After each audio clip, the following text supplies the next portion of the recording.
সালাম আলাইকুম কৃষক ভাই ও বোনেরা, যে যেখানে আছেন, বাংলাদেশি, শহরপল্লী, প্রবাসীতে সবার প্রতি একটা আমার আন্তরিক শুভেচ্ছা রইল।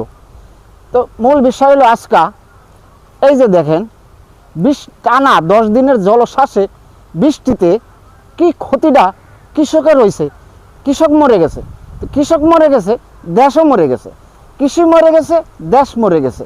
কৃষক মরে গেছে, আমিও মরে গেছি। এই যে দেখেন, বিষয়বস্তু হইল এই যে দেখেন, আমি ক্ষেতগুলো পচে গেছে, আপনি করে দেখাইতে আছি। এই যে একজন কৃষক ভাই, আপনার না বাড়ি কোথায় ভাই? কুমিল্লা। কোন জায়গায়? নাঙ্গলকোট। আপনি থাকেন কোথায়? কাট্টলি।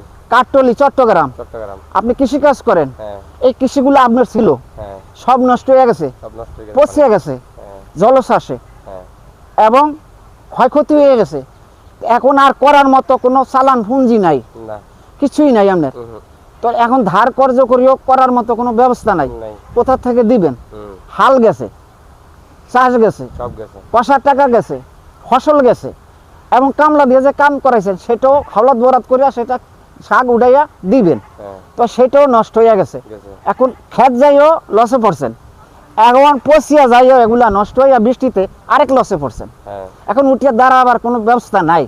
যা কৌর আল্লাহ যা করে ভালোর জন্য করে, দাঁড়াইতে পারবেন ইনশাল্লাহ আশা করি। বাংলাদেশ সরকার কৃষকের উপরে, কৃষককে অনেক ভালোবাসে। কৃষকের এই বর্তমান সরকার কৃষকের পাশে আছে। কৃষক বান্ধব, কৃষকের বন্ধু। পূর্ব তো এই প্রধানমন্ত্রীর বাপ জিয়াউর রহমান একজন দেশপ্রেমিক ছিলেন, কৃষক প্রেমী ছিলেন, কৃষকের বান্ধব ছিলেন, কৃষকের দরদি ছিলেন, কৃষককে ভালোবাসতেন।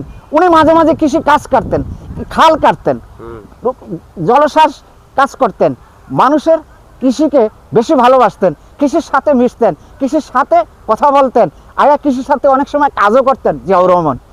তো আশা করি এই যে আমাদের বর্তমান সরকার অতি বিলম্ব, অতি তাড়াতাড়ি দ্রুত এই কৃষক ভাইদেরকে, এই চট্টগ্রাম যতগুলা শহর এই পাশে কৃষি জমি আছে এগুলা পানিতে নষ্ট হইয়া গেছে। যেমন এই উত্তর কাট্টলি,